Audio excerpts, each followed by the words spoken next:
It's the end of the day with Ray. Hello, my friends. Well, folks, today we're going to jump in that gigantic, sharp, interactive board. I want to share my thoughts on Ricoh's big breaking news.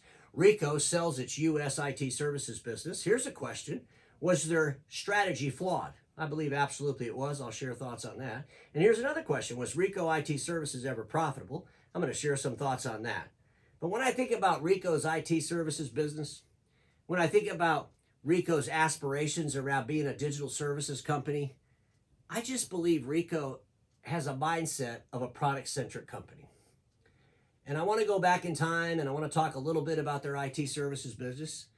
And then I want to share some thoughts on this mindset that Ricoh has that I believe is flawed. And that's why today we hear they're selling their IT services business here in the U.S.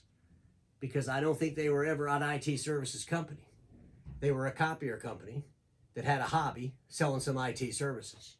And they realized the difference between a business and a hobby is profit. And then they realized, you know what, let's just get out of IT services. There's a lesson here for a lot of folks. And the biggest lesson is this. If you're going to do IT services, you better have a damn strategy that's not flawed. So let's start with the Ricoh dealer meeting they had in Nashville. And ladies and gentlemen, I didn't go to the meeting, but if I was one of Ricoh's customers, I would go online, I would see the same stuff that I saw online. And when I looked at the stuff online, I'm thinking, you know, what is this company really? I mean, you know, they call the meeting Ricoh Advantage. And the reason they didn't call it Ricoh Next, like our friends at Sharp and Canon. By the way, I think Sharp came out with Sharp Next before Canon came out with Canon Next. But the reason that Ricoh didn't say Ricoh Next is because I don't see a whole lot of Next here. And, you know, here's the reality. All the OEMs talk about their A3s, right? We got to talk about the A3s or the dealers will get upset because they got to be able to go over spec and oversell people. Tell them what new A3s are coming out. You know, ladies and gentlemen, one day you're going to go to a dealer meeting and the OEM leader is going to stand on stage and tell you all this. Effective next year, we're only going to have two A3 models. One will be color, one will be black and white. All the rest of our machines will be A4 MFPs and they'll all be inkjet. And then you all can say, God, I remember when Ray was talking about that. And then you can see the leader over here standing in front of two big signs. One of the signs says 48% of dealers reported no growth year over year. And then the other sign says 20% in net new required for growth benchmark. Well, I mean, isn't that like what they told you all in 1990? I mean, seriously. 20% net new. Go sell those new machines. Go sell those new customers. You can't just keep flipping your base. 20% net new is the only way you're going to get growth. Well, ladies and gentlemen, in all reality, today you probably need like 40% net new because most of your current customers decided to stay in Evergreen. I mean, seriously, we got more customers in Evergreen than ever before. They're not upgrading. They're just sitting steady. We don't know if we want to do anything. We're going to keep what we got. So I think talking about 20% net new is a little bit nutty in the year 2025. And I'm sure that Ricoh wasn't talking about 20% net new in DocuWare with AI capabilities or RPA technologies. They're talking about 20% net new in hardware. And again, I think that's just a little bit outdated. But folks, I saw this online and I thought to myself, okay, the folks at Ricoh are just, trying to poke me because they know I'm going to see this and just have a field day with it because it's so stupid. So they show a picture of a Ricoh scanner. Above it, it says this: do you or your employees scan a lot of receipts? And that's all I needed to read. And then I just immediately started laughing. And then I said, WTF, but I said the F word out loud, really loud. Because the thing I thought about was an iPhone scanning a receipt. I mean, let's be honest. Most people don't even have a wallet to put the receipt in to take back to the office to scan. They would put it in their pocket. It'd be all crumbled up. I guess if this scanner could scan, crumbled up receipts, it would be good. But then I thought, well, no, they would just scan it right there at the restaurant and then throw the receipt in the trash. I mean, seriously.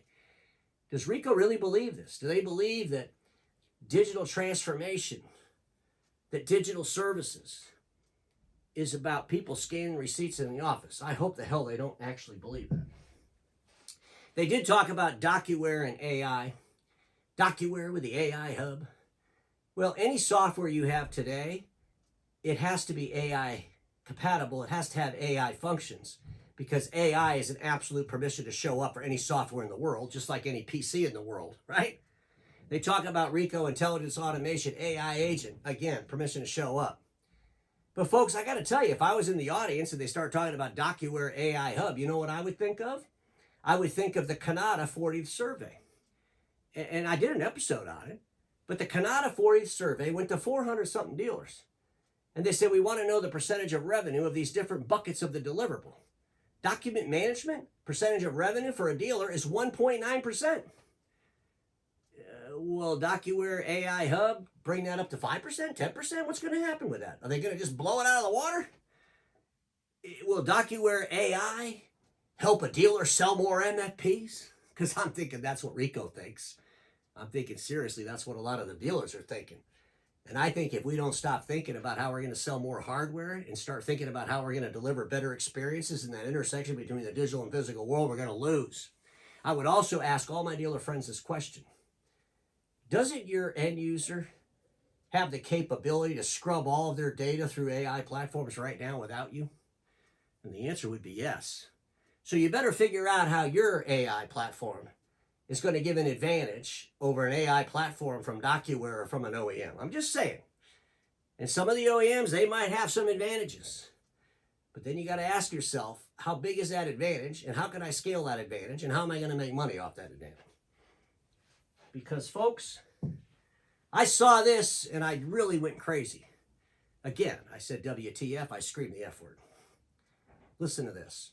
New resources. Ricoh announced new solutions engagement managers, a dedicated resource to help dealers sell AI and workflow software without requiring in-house specialists. When I read this, I just went nuts. All of my dealer friends, if you're going to deliver a product or a service to an end user, you better have your own human capital to do it, and do it right, and do it with the best experience possible. You don't outsource it. If you're going to deliver a product or a service, if you're going to deliver AI into the marketplace, then you better get up to speed on AI, and you better bring in the human capital to allow you to do it. What are you going to call up Ricoh? Hey, Ricoh, I just want to let you know I got an appointment with this really important customer on Tuesday, and we're going to talk about AI. I need you to fly somebody out here or send that, I got to send that expert out here. Are you kidding me with this?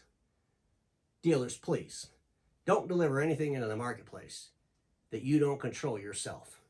You should write a business plan around AI. How are you going to monetize it? What's the revenue from it? How are you going to make money from it? And what do you need from a human capital component to make it be successful? I saw this, and this will be the last part of the meeting, but this was from the president CEO of Ricoh North America. And I'm not doing this to embarrass him, to make fun of him or any of that. I'm doing this because I believe this is part of the Ricoh mindset, a mindset that I believe has to change. So let me just read this. Spending time at our Ricoh Dealer Summit this week reminded me why trust is the ultimate currency. The conversations with our dealer partners were fantastic, built on transparency, collaboration, and a shared commitment to growth. That is what the Ricoh Advantage is all about. Ladies and gentlemen, I don't care what company you lead. Your advantage cannot be about a permission to show up. That's a permission to show up is not a differentiator. A permission to show up is not an advantage. And trusting your partners is a permission to show up, not an advantage. So, ladies and gentlemen, I remember in April of 2021, Ricoh put out the press release and they said we're going to become a digital services company. I was actually excited about it. I did an episode. I said, oh, this is fantastic. They're going to go out there. They know they got to get to the services business. They know this is important. They know that the print's declining. And what happened? I mean, right after they did this, the stock went up at Ricoh. Everybody was excited about it, except for all the dealers and the print people. They were all freaking out. So what did Ricoh do? Well, they ran around the talk show. Here you see one of the leaders with the guy with a hat. And the title of it was, Is Ricoh Leaving Print? A Ricoh executive goes on the record. What a stupid thing. Seriously. Of course Ricoh wasn't leaving print. They were just telling the world, we got to focus on digital services. We got to become a digital services company. We got to do more around services. IT services was a big part of that digital services strategy. And then when people freaked out, they went back to what they were comfortable with, print. And they went on a talk show and talked about how important print was. Their mindset was flawed. Ladies and gentlemen, let's talk about this Ricoh selling their U.S. IT services business. They sold it to a company called Netrix, and at the end of the day, you can read the press release. That's not the point of today's episode. I remember in 2014, a press release, Ricoh acquires Best Buy's managed services arm, a company called mindShift. I remember just a little over a year later, April of 2015, the big news, Ricoh launches Champ Cloud IT services, leveraging award-winning solutions from mindShift, helping dealers navigate through the IT services world. They were all excited about it.